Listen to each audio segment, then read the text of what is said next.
Broadcast for shooters, hunters, and gun enthusiasts. This is the Firearms Radio Network. The bandwidth for this episode of the AR-15 podcast is sponsored by Patriot Patch Company. PatriotPatch.co.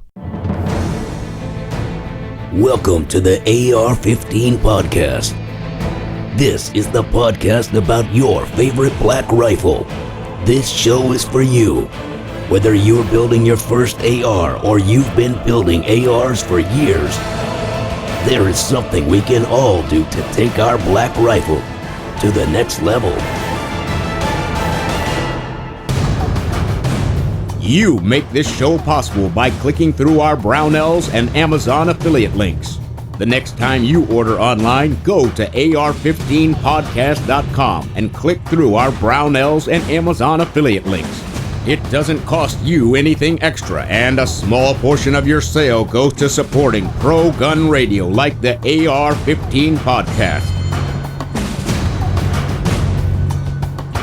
Well, welcome to another episode of the podcast. We're up to number 158, and we still haven't been kicked off of iTunes, so I'm pretty happy with that. JD, how are you doing tonight? I'm doing pretty good, Reed. How are you? I am hanging in there.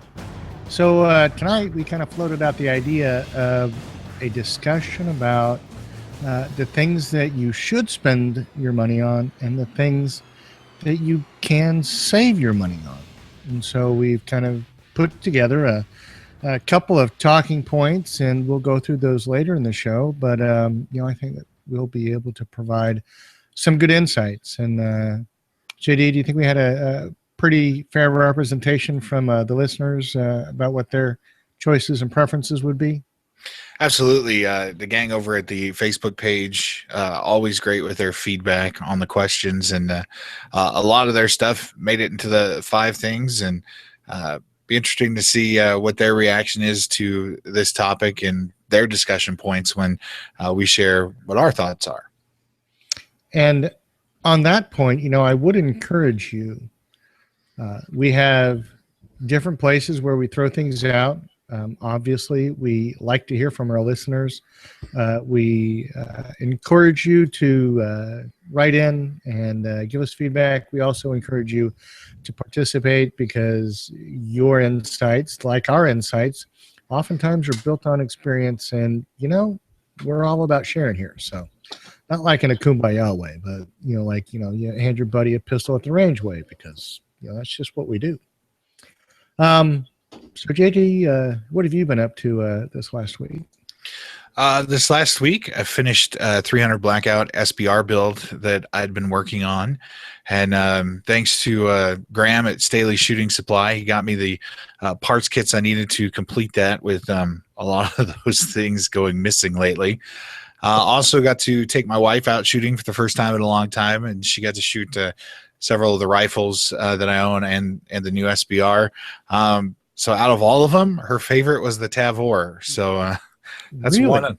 That's one I can't actually build. So I got to keep my eyes open, make sure she doesn't take it from me. But it was really fun. We had a blast. Got a babysitter. Spent some time out in the middle of the desert, and had a lot of laughs and a lot of fun. So it was good to get out there and kind of renew that. It'd been a while since she and I had gone out there and gone shooting. So pretty busy weekend, gun related, and Staley Shooting Supply really helping out to make sure I was able to take that gun out to the range. I always hate it when you're that close to finishing a project and you go out shooting and you're thinking, I'm going to have to wait another 2 or 3 weeks to go out there and test it out. But they did a great job. So check them out. The link for them is in the show notes. And Graham, tons of feedback that Graham gives us on the Facebook page. So thanks for your interaction there too, Graham. Absolutely. That's pretty dang awesome. So isn't it the case that if you have to give your wife a Tavor, you must replace it with a second gen Tavor? Like an X95? Yeah. I imagine if I took her out to shoot the X95, the new Tavor that's coming out, I would end up with the old Tavor and she would end up with the new one. Well, then I think that should tell you not to take that one out the next time you go shooting with your wife. Let her shoot the Tavor that she's grown to love and appreciate. I'll see if that theory works, Reed. She's smart cookie, so I doubt I'll get away with that. Wow.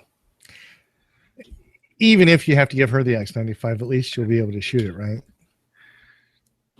I don't know if she shares too well on that kind of stuff. She may just keep it for herself, but it was cool. She liked the way it felt and liked the way it shot, and thought the other ARs were a little too aggressive for her. So I guess I have my work cut out with me building her a new AR. So who'd have thunk it? Well, I'm getting ready to head out for a shooting weekend, so nice. All the rifles that I need to get some range time on, and hopefully just go to town with them. So we'll see. I'll report back as soon as the weekend's over. So what do you say we kind of transition over to the main topic then? Sounds good. So we're going to start this off with 5 things that you should spend your money on. And, I think that it's fair to say that this is a subjective list. I don't know that there's a definitive, AR-15 Bible that tells you the who's who and the what's what of these things. I think a lot of it depends on your experience and what you know and understand about the platform. But this is kind of just my take on it. And JD collaborated on this. But if there's anything to shout at anybody about, it's all my fault. So I think that really one of the more important parts that you should spend your money on is a bolt carrier group. This is not a part of the rifle that you should scrimp on. You shouldn't cut back in this arena. Now, it doesn't mean that you have to buy a $500 reduced mass, titanium coated, hot shot bolt carrier group. But if you have, the bargain bin of parts on one hand, or something that is going to be in, a traditionally reasonable range for a bolt carrier group, don't go bargain bin. I don't think you should ever go bargain bin. I think the 2 critical components in the bolt carrier group are going to be a failure of your bolt and a failure of the gas key. And I think that, in terms of historically the things I have seen and heard about, gas key failures revolve around improperly staked gas keys. And, really, I'm sure that there's an anecdotal story that anybody can throw out about something weird, cracking, fracturing, breaking, twisting off, whatever. But I think that's probably one of the principal things that happens in terms of the gas key. In terms of the bolt failure, cracking bolts, bolts that lose the lug, that's really kind of the principal failures that I've heard about. I have heard about bolts basically snapping on the narrows where your what's the part? Your cam, where your cam fits into the bolt. If the bolt stresses and fractures on the narrows where that hole for the cam pin is, you're going to have another common failure point. So those are things that if you can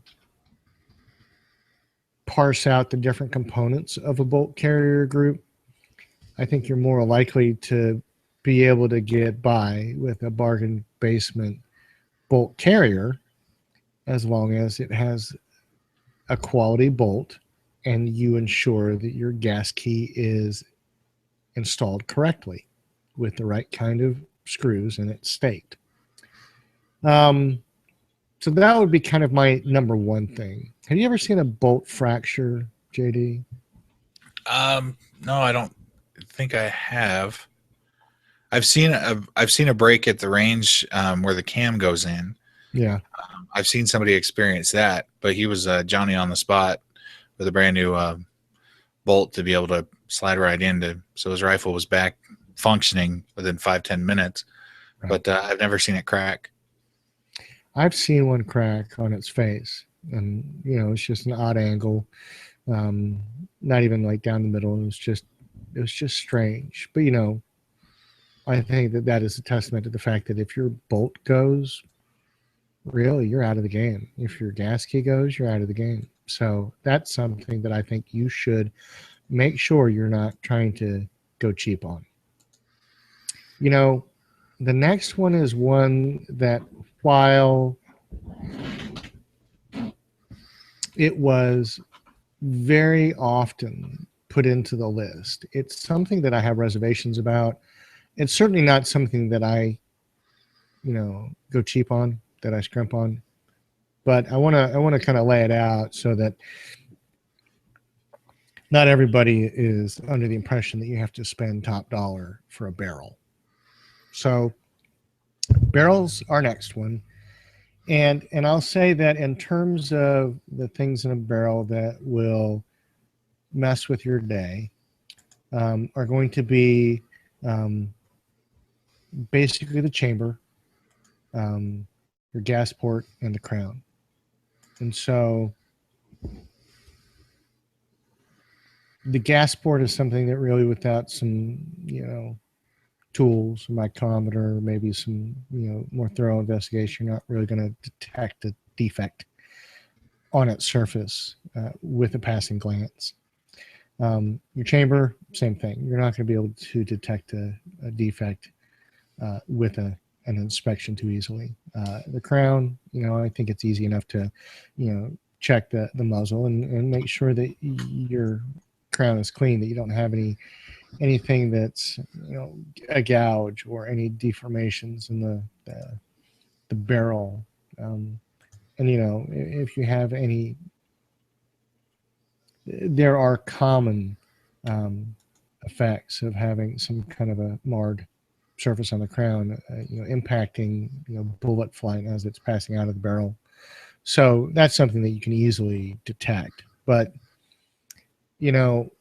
I would say in terms of the worries in a barrel is going to be that your gas port is misaligned, it's improperly sized, there's some burring inside the barrel or inside the port itself. There are some obstructions because of material left in there after the port is made.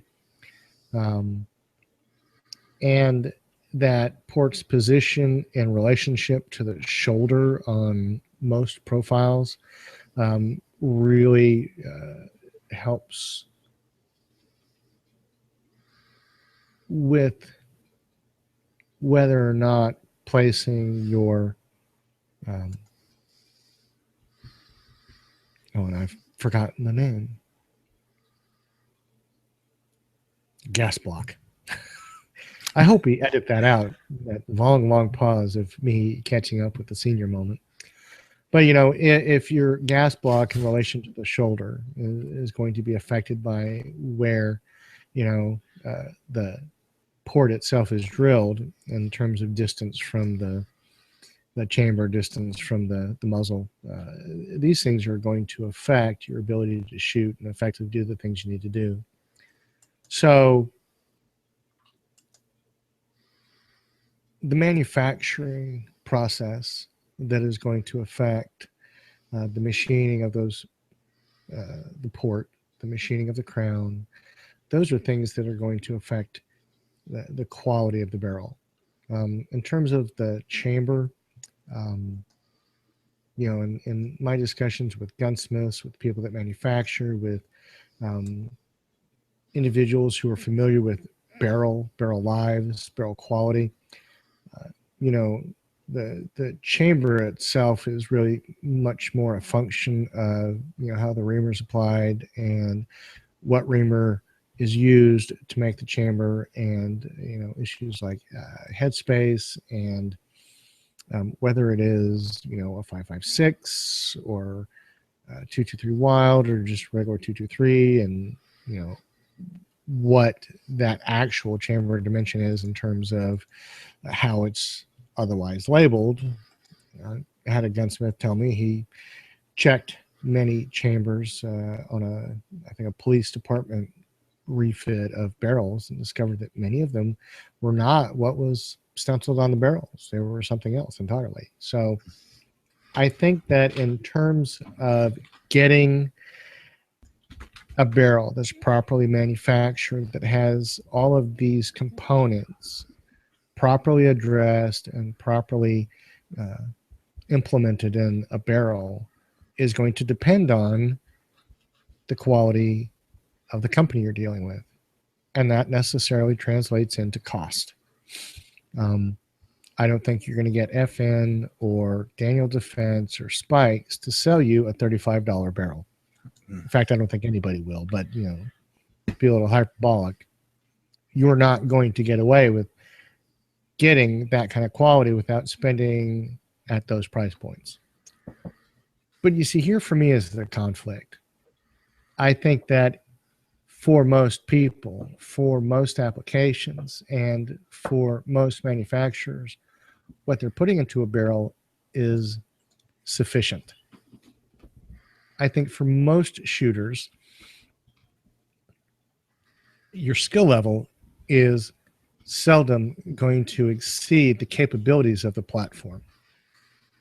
And it's not that you're unable to develop the skill, it's that not very many of us are independently wealthy with the time and the resources to spend every day at the range developing our skills.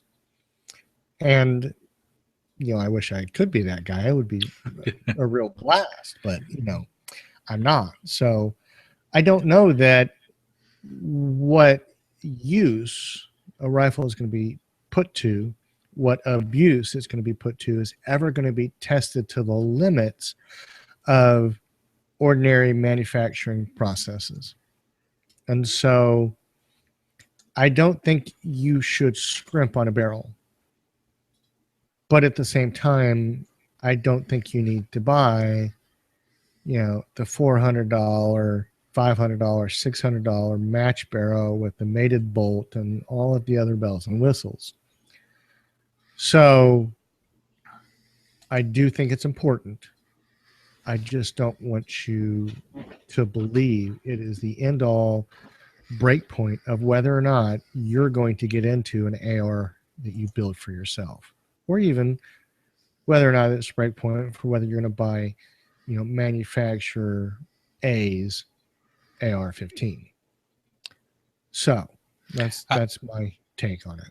I mean, there's some great, you mentioned the high end there, but there's some great new companies. Ballistic Advantage, one of them, they've got barrels that are pretty affordable to be able to put on your AR, and also pretty good quality. They're, I think, like a sister company of Aero Precision, and I've heard nothing but good things from them. The barrel I'm looking to put on a 308 build is from Mega Arms, and that's roughly about $300. So I mean, there's a pretty good price range in there where you're going to get a good quality barrel from a good quality company without having to pay $600-700. So spending money can mean, anywhere from $200 to $300 around in that area, and you could probably hit a pretty good sweet spot there. Absolutely. And you know what? I'll tell you, I've found some deals. I mean, I have found some really inexpensive, quality made, under $100 barrels. And, I don't doubt their qualities in any way. But, the reality is that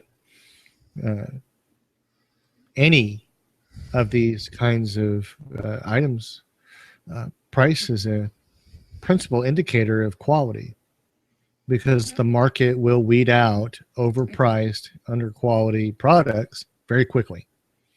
And, the great thing about the internet is that you can see the 400 horrible reviews that are out there about, XYZ company's product, because everybody will shout from the rooftops the crap that somebody makes.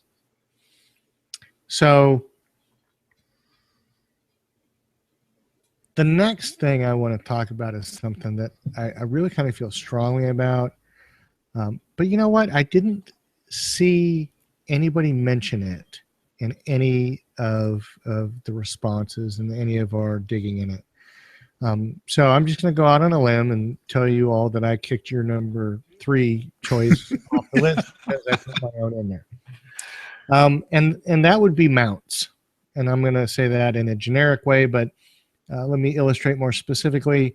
If you're going to mate your, $3,000 Night Force scope to your rifle, I'm fairly certain you're going to want to use a high quality mount. If it's something that was bought, by some cheap Chinese or Indian, metal injection molding company, in their catalog of, mediocre products, you can see the new addition to the family behind me, then those are going to fail you because they will not do the things that need to be done for your, $3,000, multi-$1,000 Night Force. You want to have repeatability. You want to have a mount that's going to secure itself in a meaningful way on the rails. You want a mount that isn't going to be impacted by recoil or any other jarring forces. You basically want a mount that is the result of high quality machining and engineering, and you're not going to get that from something that is injected into a mold. It's just not going to happen. But I think that mount also applies to a red dot. It applies to anything that's going to try to elevate an optic higher on the rail or make it, mount to your rifle like offsets. Who wants to think about a $200 set of optics, mounted on some cheap offset, doohickey that they're selling for $35. You're not likely to get the consistency in manufacturing that'll allow you to mount the quality products you have to your rifle so that they can be used the way that they need to be. So for me, really it's important to know or important to recognize that while the mount isn't the critical part of what's being attached, obviously your optic is the critical part. But your optic isn't going to do what it needs to do if it is not properly mounted to your rifle. And so I think the mount is the component that you have to invest some money in as well. So I don't think you should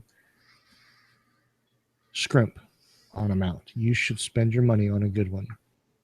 And this next one, I doubt anybody doubted that's listened and knows Reed would doubt that this wouldn't make the list of things you need to spend money on and spend it well.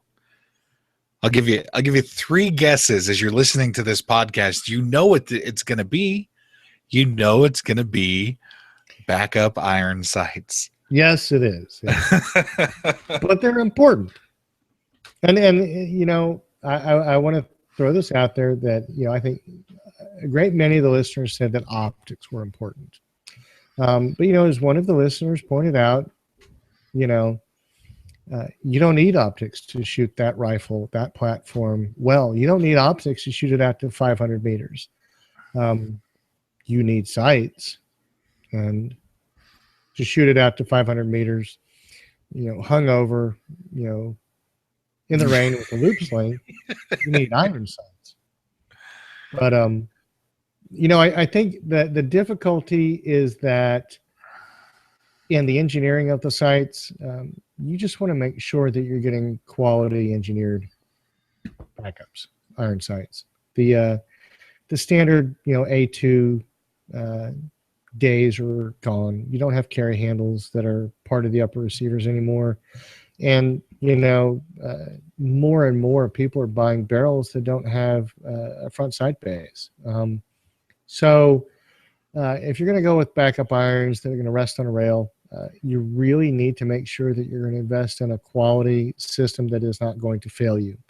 And that doesn't mean that you have to spend the most money, but do yourself a favor and don't search eBay for, $35 set of Magpul backups. They're not Magpul. they're junk. At the same time, don't buy aluminum junk sights. There are, easily a dozen companies making high quality backup irons. And, on the whole, many of them are well over $100, and probably not many of them are too much over $200. And that can seem like a lot of money for what people think they are, outdated, antiquated. But honestly, at the end of the day, that's really your fallback. That's your last, holdout position if you're without an optic. And so I will always say that it is important to have backups. You may never deploy them. You may never ever use them. But when you need them, and if you don't have them, you're going to have a difficult time that day. So two things. You could probably, instead of the eBay route, Brownells is going to be a great place to go to check it out. You can click the affiliate link and go through there, but they have reviews, so you can get a feel. If maybe you know about optics, but you don't know about backup sites, you can check out the reviews there on Brownells, and they have it listed, people that share what their experience is. And number two, I wonder if Backup Iron Sights is actually Reed's license plate number there in Texas. No, somebody else took it already. So, I know I'm probably going to get some grief for it, but I think the reality is that there is too much merchandise out there that is junk. And I think people are often duped into buying something because it's inexpensive and they don't want to pay that higher price point. And I get it. I don't want to pay the higher price point either. But the reality is I bought enough junk to fill a box in my, shop. And I really am tired of going that route. I think it plays back to buy once, cry once. It does. And but I think there's still that point where people need to realize there is enough room in the marketplace for there to be good quality backup irons made by good quality, competent manufacturers at a price that is not going to hurt that much. So just, informed consumers, go be one. It's important for you. Next up on the list, something I actually had experience with this weekend. Magazines, things that you should spend money on. Just like anything else in this list, you can see magazines that are cheap. You can buy them in bulk. You can get 10 for $60. But there's a price you pay, and you expect your rifle to operate and be reliable. And the magazine is probably one of the hearts of the rifle that makes sure that you're in business, and you want to make sure you're spending money there on good quality magazines. I helped a friend out with his AR, and he was having some feeding problems and just couldn't figure it out. Took it out, cleaned it up just a little bit, slapped a PMag in it. It ran like a champ. Put the new Magpul D60 drum. Are you still waiting for yours? No, I've got mine in. That's one of the things I'm taking out to the weekend. It was fun. My finger's still a little sore from going through that, but it ran like a champ when you put proper PMags. And so I had to have a talk with him and say, I know you have these, but go spend. I think you get PMags now for $11.99 at Brownells or other places, maybe even cheaper. Well, are those Gen 3 or Gen 2? Gen 3. Okay. But they handled the business, and they fixed that rifle. And so it was a magazine problem. There's some steel mags that he was using to shoot out of, and they just weren't getting along with his rifle. Right. I think that when you look at the things that have change the fundamental components of the AR-15. Feeding has been one of those things. You don't have the anti-tilt followers, and you don't have the polymer magazines, and you don't have the M4 rails. You don't have those because someone thought that they were aesthetically pleasing. You don't have those because someone was, trying to add a little more depth to their inventory, their offerings. You have those because someone saw that there were problems with magazines feeding rifles, and someone wanted to figure out how to fix it. When you're getting issues with, feeding rounds into the magazines with the old standard, steel, or, honestly, I've never looked at whether any of the old ones were aluminum, but in any case, they milled M4 feed ramps in there. They didn't have feed ramps when I was in. They didn't have the M4 feed ramps, but that was all about feeding. Anti-tilt followers, a lot of time and energy was invested into making a follower that wasn't going to, have a crazy, tilt, while it was seated in the rifle. You were going to have some, rounds that were dragging on the wall of the magazine. These things are things that, they just happen. Magazines wear out too. So when it comes down to it, if your rifle cannot get ammunition into the chamber, it's not going to work. It's just a club then. So I think that you should spend your money on good magazines. And once again, $11 for a PMag, I think there are many, many very highly qualified, very, very many men that risk their lives daily who will rely on PMags and Magpul magazines and probably a host of other manufacturers because they do the job. And if you can get them for $11, $12, $15, $17, that's still a hell of a price for what it's doing for you. It's making your rifle viable, and it's keeping you, in the fight. So definitely, I think magazines are important, but don't ever pay $100 for a magazine. That's silly. Buy them now when they're cheap. What if it's a D60? Can you pay? Well, okay, but not a 30 round. Don't ever spend $100 on a 30 round magazine. Yes.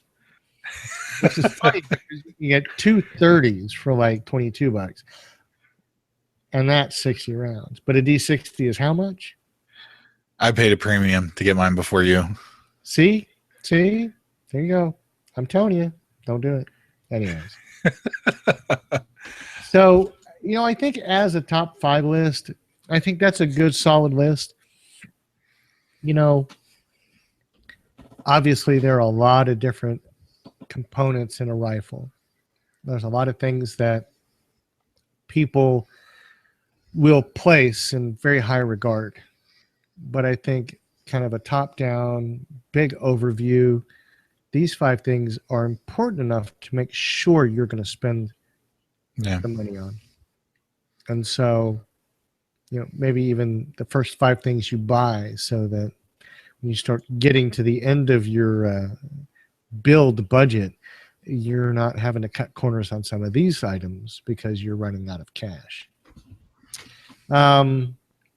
So, obviously we have some people with some honorable mentions from our request for people's opinions. A lot of folks said the lower receiver was important. And while it is important, I think that lower receiver is one of those things where the kind of the price point that differentiate, one quality from another quality is so narrow that, really the only thing that you're getting with big increases in your cost for a lower receiver is aesthetics. I mean, don't get me wrong. I'd like the, what is it? The Sharps company. What's the Pirate Skull one? Is that the? The Spikes that does the. They sell it, but I think it's Sharps that manufactures it. Okay. In any case, I mean, those are awesome. The Warthog one, the Skull one, but that's aesthetic. I'm pretty sure that skull doesn't add anything to the rifle's ability to hit a target. I think it adds to the ballistics in some way, right? I mean, whatever your target, you know, when the target sees you, it's scary. I mean, it's scary. Yeah, except your hand's holding it. You're holding it out. Yeah, it's covering up the face of, you know, your skull or your warthog or whatever it is. You know, a lot of guys said trigger. You know, that was one of the things that I was kind of reluctant to put on there as a top 5 things, you know, because really so many of the rifles that are in common use today have a standard factory trigger. The military versions, the civilian versions, it's just a very standard trigger. And the trigger itself is not bad. So I don't know that you go out of your way to make sure you spend some money on a trigger. Now, yes, if you're going to increase the ability of your rifle to perform, a trigger is a very easy way to go from 0 to 60 in terms of its availability and the immediate impact. Not easy because, you know, who wants to spend $300 on a trigger? But, you know, I don't think it's one of those things that you should spend your money on to start out with. Gas tube. Oh yeah, gas tube failure puts you out of commission, but frankly, I don't know that there are too many differentiations in gas tubes that are available. Who knows? For all we know, it could be just one company making a gas tube, every single gas tube. In any case, you know, a gas tube, yes, it's important, but I don't think it's part of that should spend money on. I think in all of my years, I've never spent more than $12 on a gas tube, you know. So I don't think I've spent less than $12. I think they're all like the same price. We do have an honorable mention. Jody Tippett wrote in his top 3 responses to our question were booze, cigars, and women. You know, I did apologize. That was the wrong list, but yeah, I really can't fit that into some quippy way to, you know, relate it to AR-15s. I mean, although it's important, booze, cigars, and women, very important. That's like the post range, you know, decompression. Jody, one of our very active members on Facebook, always busy on the weekends, it seems like, with 3-gun and stuff. So thanks for your feedback and the laugh there, Jody. Absolutely. So in no particular order, and once again, you know, without a real intent to draw fire from you guys, I'm going to list the 5 things that I think you can save money on. And so since you're listening to me this far, I'm going to explain to you why I put them on the list. I think first is a lower parts kit. All things considered, the springs and the roll pins, the various components that are part of the lower receiver are not things of a nature that are going to require premium quality. You know, I think the roll pins in general are probably all part of the same fundamental process of manufacturing. You know, I think the bulk of the, you know, standard lower parts, bolt catch, or mag release button,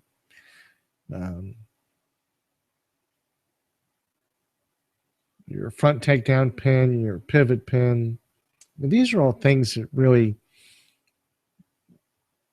there's not a whole lot of opportunities to differentiate one lower parts kit from another. In fact, I think really the bulk of the places where I've seen real differentiation have been the places where the lower parts kit includes a higher quality trigger. So that higher quality trigger is what makes the price differentiation. So, and you know, nowadays I don't even buy a lower parts kit that has a trigger, a fire control group. I buy them where that part's stripped out because I know that I'm going to go into the secondary market and buy my own trigger.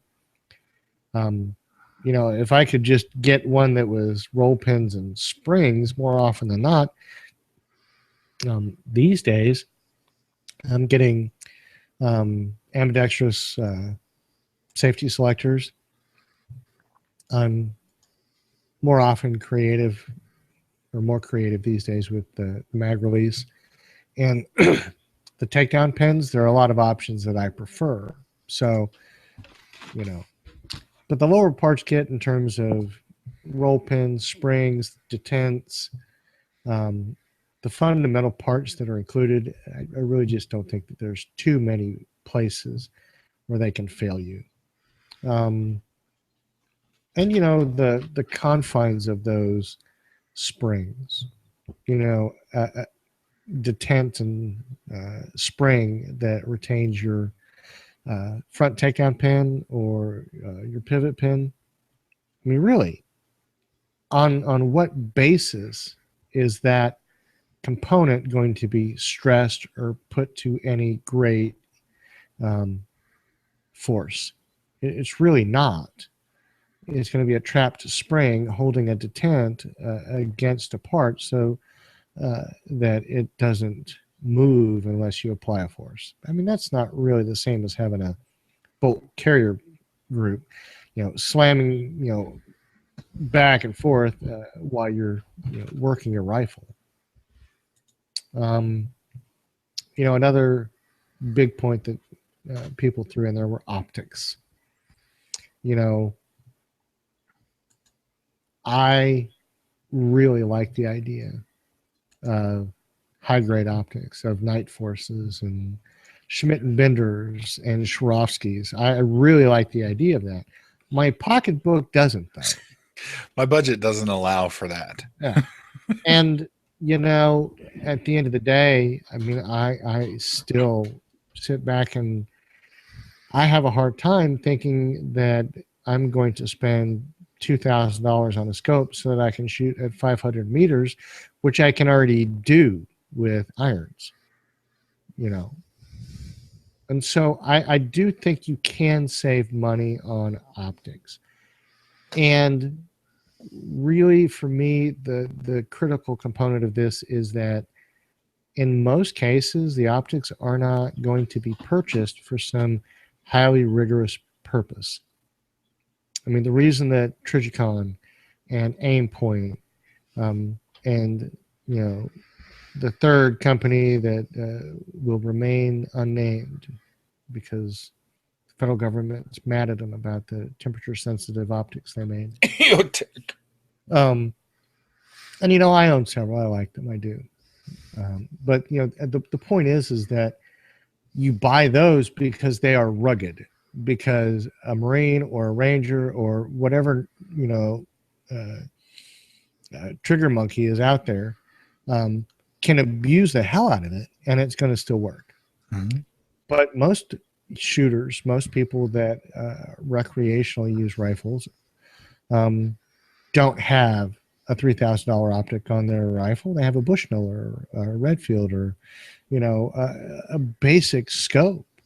You know, a sub $200 optic is going to get them a deer every hunting season, or, you know, they're shot at whatever their, you know, game animal of choice is. So the AR doesn't need a $3,000 scope to be able to do the job it's intended to be used for. So I think you can save money on an optic. And there's a lot of options, like you mentioned, including Vortex too. That's done some stuff with us. Oh yeah. I mean, they've got a great amount of options that would work on the AR, and save you some money and Yeah. also get the job done. Well, and look at SIG's new offerings. I think really, if you go look at their lineups, you will see some optics that have features you wouldn't expect at those price points, and they've really outdone themselves. But in any case, I think that optics is an arena where you can save yourself some money. I mean, with a great mount and a standard hunting rifle scope, a 3x9, you're probably going to be more effective than somebody that's looking through a 3-power Trigicon. There are some features you don't have, but frankly, if you can hit the target where you need to, what else is there? Triggers. So I know that it was part of the honorable mention, but I'm really going to put that in something that you can save money on. I'll tell you, you go out into the trigger arena and you start looking at these higher end triggers, and I think by and large you're going to spend over $200 for most trigger upgrades, while at the same time you can buy what is it? JD, look up and verify the price on the ALG quality mil spec and their other trigger. I mean, I think we're talking about $45 and $65 for AOG's baseline and upgraded trigger sets.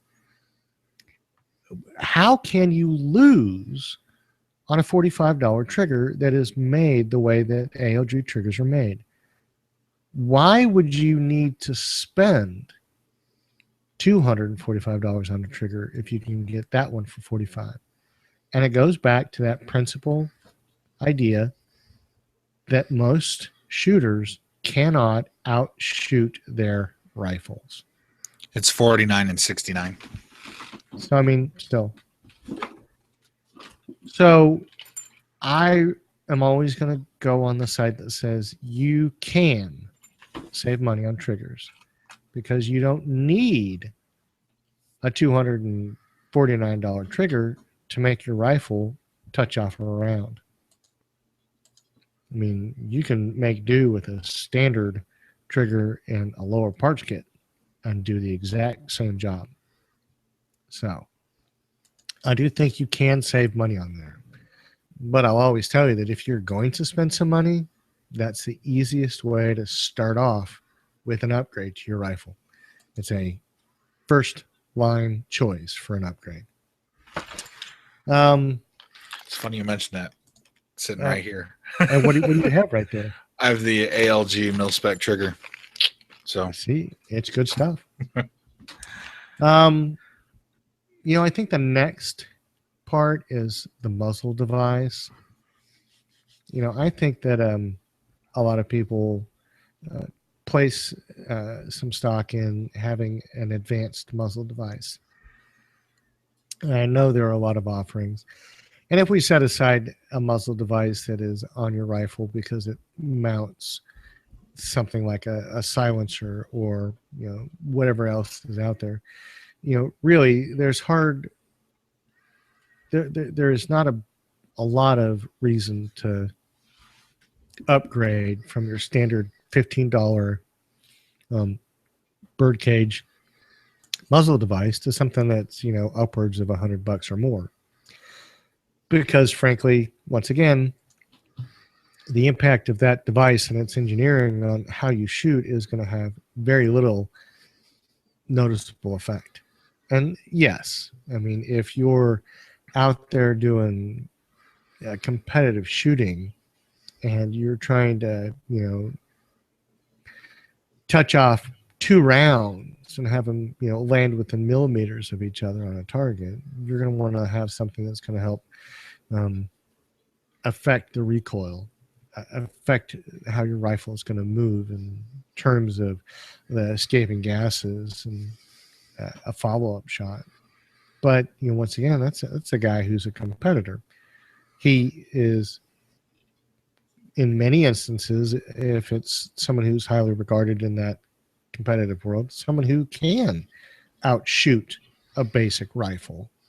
And so for someone that can outshoot the rifle, absolutely a muzzle device, if it gives them the 10th of a second or the millimeter of less travel or whatever it is they're looking for, then sure. But for you and I think that we could all safely buy birdcage muzzle devices for the rest of our lives and it not matter in the way we shoot. So now I know that a lot of the listeners listed this last one, and oftentimes it was in conjunction with a stock, but I think that it's easy enough to separate the two, and it's not required to combine the two. But I'm talking about the buffer tube. So I've owned just cheapo off the shelf buffer tubes and had them on a multitude of rifles with a multitude of buffers and springs inside them and a multitude of stocks on the outside. And I've never had one fail. I've never had one in the course of using the rifle normally had one fail. Now, I'm sure that if you give someone a butt stroke with your M4 clone, you could potentially damage your buffer tube. Maybe start using it like a club, taking down a brick wall. You're going to put a dent in your buffer tube, sure, absolutely. But normal use, I've never seen a buffer tube really be involved in any kind of critical failure component. So, I think that you can get the regular buffer tube and it's going to be just fine. I don't know. I feel like these things to me, I don't want to say that they're obvious. I want to say I put some thought into them, but I don't know that intuitively other people would see the same things that I saw when I decided to list these. JD, do you have any thoughts on this 5 things you can save money on in those terms? I think it comes to the point where it's can. If you're looking to save some money to be able to complete the rifle, these are some of the suggestions that we came across.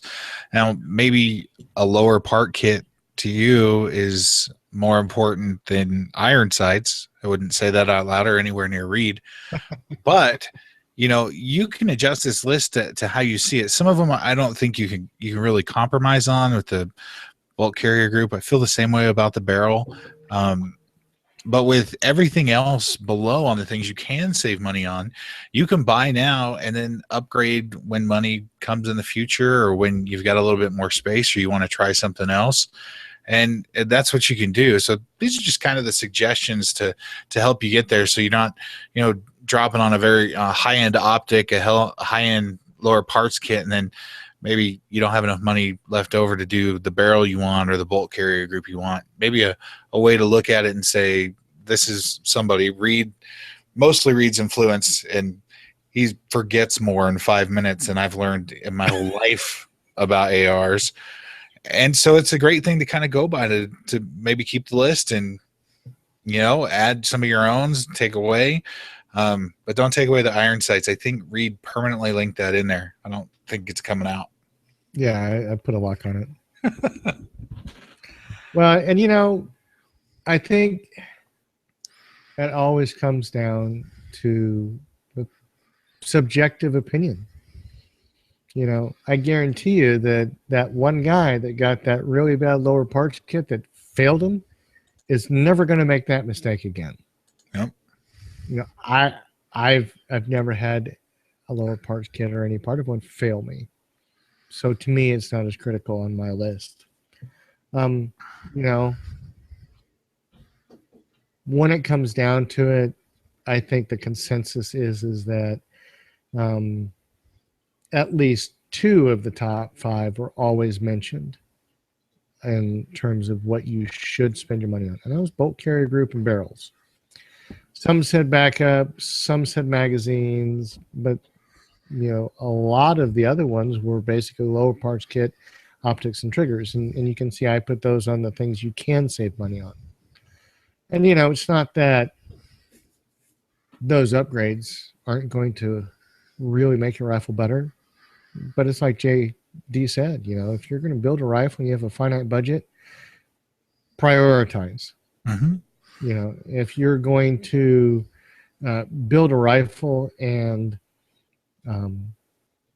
budget is no object, you still don't have to buy the best lower parts kit or the best trigger for the rifle to be serviceable, functional, and thoroughly adequate. You don't. Same with muzzle devices and buffer tubes. And when you look at just those four components,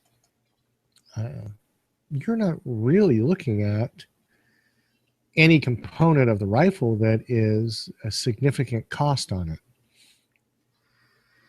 At $49 a trigger or fire control group is really, that's a nominal expense. Mm-hmm. $12 for a muzzle device. I think $30-$40 for a basic buffer tube.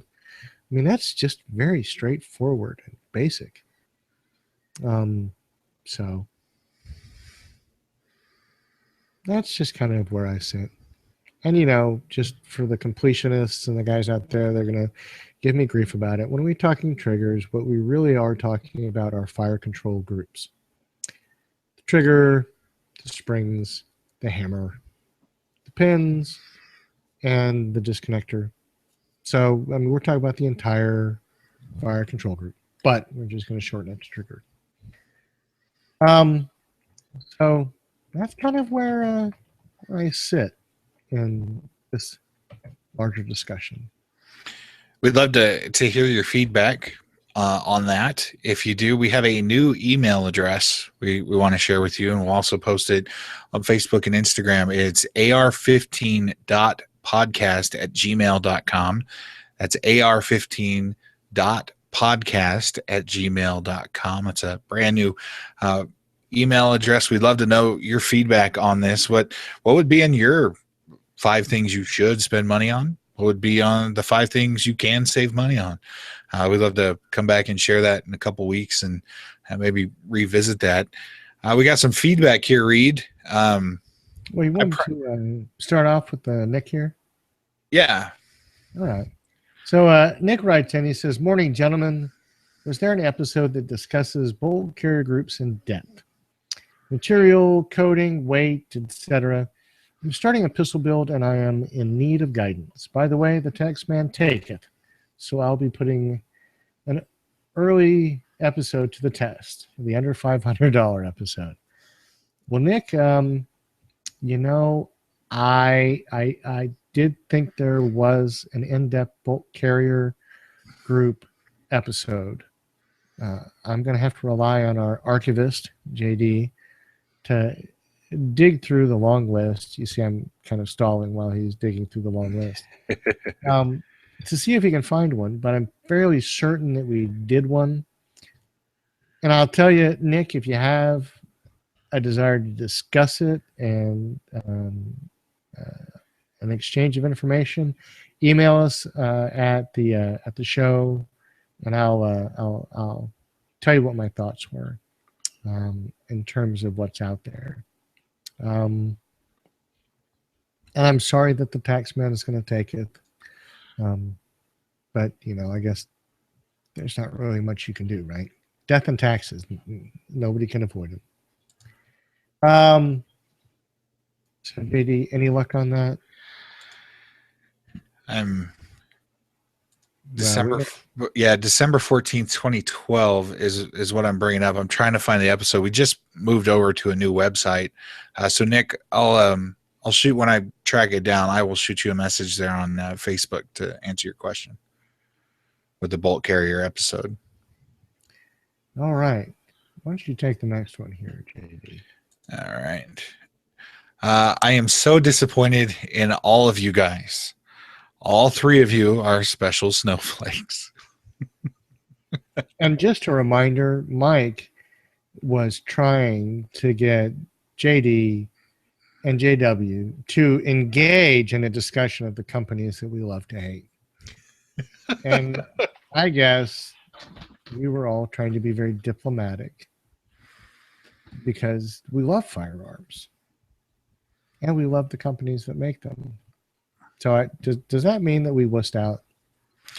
I don't think it is. I think we took the gentleman way out because you don't want to, like it's known, there's going to be 400 reviews on a company that's negative, and that company is going to disappear. We'd rather focus on the positive. You know, there's already enough negative that we have to face for this hobby and this love that we have for the AR and other firearms. So for me, no need to start whipping other companies around or anything like that. Well, Mike, I have to agree with you. Now that I hear it, instead of being the one that's saying it, we are a bunch of special snowflakes, aren't we? I'm just trying to be presidential and diplomatic here. Now, wait a minute. If you're trying to be presidential and diplomatic, you'd throw them under a bus, you'd say something sensational, and then you piss off half the country. I mean, I could do that if you want, but no. But I mean, really, that's being presidential. That's kind of scary. Yeah. Okay. So let's see. Brad Jones wrote in. He says he's planning a new build. Aero Precision's upper and lower, Velocity lower parts kit, DEZ 18-inch mid-length barrel, Manta Core transformer rail. He says he hasn't decided on a stock bolt carrier group charging handle combination yet. Any suggestions? So I'm assuming we're talking about, okay, stock. I am a big fan of the B5, the Sop Mod stock. I'm also a big fan of the Voltor. Their stock, the A5 system. So on that front, if you're talking about the stock, buffer tube extension, springs, and the buffer, I like the B5. I mean the A5 from Voltor. So I'd say that's a good starting point. Bolt carrier group. I think the last bolt carrier group I purchased was something that Brownells has put up on the market on their website. It's a Brownells bolt carrier group that complies with all the basic requirements for the military specifications and testing. And it's a good price. It's a decent price. I'll also tell you that I have many other bolt carrier groups that I've gotten from BCM and Palmetto State Armory. So they meet the basic rigors and requirements to have a quality bolt carrier group. So I don't think you can go wrong there. If you're going to go higher end, I'd probably find something nitrided, or maybe with a, nickel Teflon, nickel boron. I'm not sure what the combination of elements that titanium one is, but there's a titanium one that has a gold color to it, and that's kind of slick. Charging handle, I'm still going to go with my Raptor. I really enjoy that in terms of the ambidexterity part of it. I've never really put a whole lot of I've never paid a whole lot of attention to the BCM offerings, but I think that they have pretty wide selection. People really enjoy those. At the same time, Mega Arms has the slide lock charging handle, which I have really enjoyed in my 308 and in my 357 SIG AR, simply because the slide lock, in terms of its engineering, makes it a whole lot easier to charge those firearms because of the more robust recoil systems they have to have. So I think you can't really go wrong with, kind of those at the top of your list. Now, Reed, tell me if I'm playing it safe and I'm staying on the sidewalk and I'm not walking out. When I see Brad mention an arrow upper and lower, I would tend to stay with Arrow and go with one of their bolt carrier groups. You can, of course. I don't think Arrow makes anything on the ambidextrous side that really kind of fits my needs. And, I tend to believe that the idea of having a charging handle that can be operated from either side is more advantageous than not. And, that's from having to work a charging handle, as a lefty. It's not quite so easy to get your right hand up there in the same way as it is for a righty. So for me, the ambidexterity is the better part. And I don't know that Arrow Precision, mated receivers leads one to that next step. So I think that's a judgment call. I don't disagree with it. I just don't know that it's necessary either. So, all right. Why don't you take the next one? I promised Reed was going to be a little salty tonight, so hopefully this brings out the saltiness. This is from Railroad Lover. I'm going to try to read this as I thought he said this. Reed is so boring and monotone. Nice guy, but pass the reins to someone interesting. President Reed, would you like to respond? JD, I really don't know how anybody comes to that conclusion. I put so much energy and passion into my product. I think I'm a little upset. No. I don't know. That was better than the pre-show rundown on that. As very seldom ever comes through in a podcast, I have a great many opinions that I keep to myself. But we enjoy everybody's feedback. Everybody's entitled to give us feedback. I mean, hell, I became a U.S. Marine so that Railroad Lover would have all the freedoms that he needed to give completely irrelevant feedback to the show. Because at the end of the day, our objective is to provide a show with more than one tone and entertainment value. That's really our objective here on the show. So, really, I guess maybe it's time for me to retire. Should I hand over the reins? JD, are you willing to take it over? There was a couple minutes last week where you had to go silent, and it was me and JW. We need somebody that's name doubles just the initials that me and JW have. So you need to stay around. I think the show. Here's what I've been around here for 6 months now, seeing it from this side. The information and stuff is priceless. There are funny moments, but there are great learning moments on this. And before I got involved, it was so cool to learn about something I'm passionate about. And that's what's fun to see Reed. Reed puts, you guys don't see it, but Reed puts a lot into the show. He is a very, very busy man right now, and takes time to help us out and to be here to make sure the kids don't run amok. And he, like I said, he's forgotten more about ARs in 5 minutes than I've learned my whole life. So I am grateful Reed's here. I won't let him retire as long as he lets me have a say. His bed for SHOT Show is just down the hall, so I'll have to close up the hotel if he decides to retire. But just like it is, different strokes for different folks. Some people aren't going to like it, but there's 524 reviews on iTunes, and I'm going to say 99% of them are 5-star.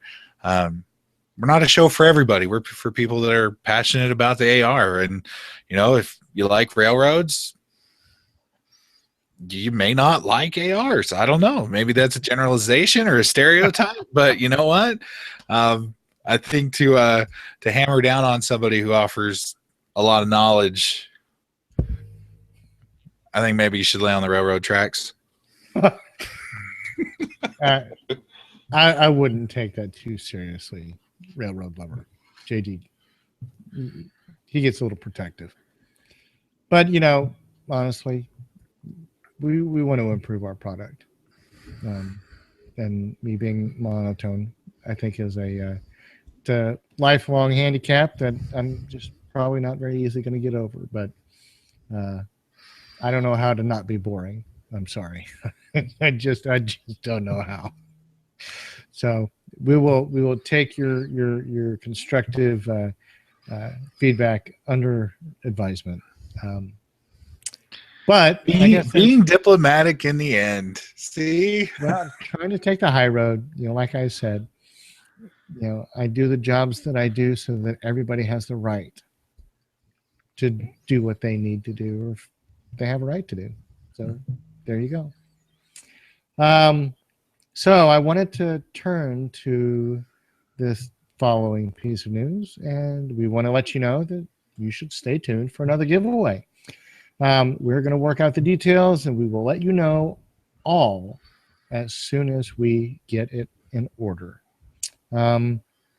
So JD's working hard, JW's working hard. We have a number of listeners who are offering their support and encouragement. And, you know, we've got some things in the works that are going to lead us to a way to allow you guys to offer more support and encouragement. So stay tuned for that. We're really excited this year. You know, we've had 3 years. Then that's probably, I don't know, 35 months longer than most people thought we had something to talk about. So, frankly, to be at 159 episodes and really have what I think is a pretty solid year ahead of us of content, I mean, that's very encouraging. Now, we may not ever get to 5 years, but I think we can probably put 4 years under our belt. But still, we appreciate everything that you guys, the listeners, have done. We appreciate everything you gals, the listeners, have done. We appreciate everything that you have made this show and this podcast into. And so we are going to work our keisters off to give you guys another opportunity to feel the expression of our gratitude and the gratitude of those who support us for your participation. I guess with that, any final take-homes for the show before we wrap up, JD? Yeah, just echoing what you've said about the future of this year and how important the feedback and how important the interaction is with everyone. I mean, it's, you know, we were looking at some of the other gun podcasts that I listened to before the show, and 200 reviews, 100 reviews, 300 reviews. I mean, we're up to 522. We have a really dedicated audience, and you guys interact more than a lot of the pages I see, whether it's through email or through Instagram or Facebook. You guys are really kind of the heartbeat of the show, and it's really cool that when we talk about a topic and throw it out there, you guys give us your feedback. And Reed, I'm excited to see what's going to happen this year and the years following with the AR-15 podcast. And our rifle may face some challenges in the future from outside forces, but there is a dedicated group of people that really enjoy the hobby and really enjoy what the AR-15 has to offer. And if you're looking for a home to, you know, point that passion to be with other people that are excited about it, you found it here at the AR-15 podcast. Absolutely. And just for the record, if it all goes south, we're going to cross the border and we're going to be Pirate AR-15 radio until they shut us down or blow us up. Who's going to make our pirate lowers? I don't know. We'll have to figure it out. I'm sure we can source. We can have some companies move down with us when we go south of the border. That'd be nice. Well, we might have to go to like Central America. We might have to actually create our own small dictatorship in a Central American country. Would it be called Ridica? No. I don't know. Snowflake, something. I don't know. Well, in any case. This is what happens when we stay up late and finish up the podcast. So I'm going to read us out unless you have anything else to offer. No, I'm good. All right. Send any questions or comments to that new email address. It's ar15.podcast@gmail.com. That's ar15.podcast@gmail.com. You can also send us a recorded voicemail by using the SpeakPipe plugged in on the right-hand side of the AR-15 podcast website. Please subscribe and listen to the AR-15 podcast on iTunes or Stitcher. Please leave a review. It places higher in potential searches. Share with us your pics on Instagram at AR-15 podcast. I also check the tags on there every day to make sure we're interacting with you guys. You can also check us out on YouTube to check out the show. Follow us on Facebook, facebook.com/AR-15 podcast. And make sure you check out the new AR-15 podcast website and use the affiliate links there for Brownells and Amazon. It helps us help you. It helps pay for the bandwidth and the other things that we have going on here at the Firearms Radio Network. Check out the other shows on the Firearms Radio Network. And I believe next week, JW, he's amazing. I think I want to grow up and be like him because he takes vacation all the time. I see him always happy on Facebook, but I think he'll be back with us next week. Yeah, we're hoping so. And we've got a couple of interviews we're lining up, getting ready to bring to you. It's all exciting stuff. Let's see. Is there anything in closing? Oh, you know what? I'm going to have to send you all of the pictures and range mementos I can so you can post them up on Instagram. Please do. So, Please do. Everybody keep your eyes peeled for that. All right. Well, another show. Everybody have a great week. We Take care. Appreciate everything. Good night.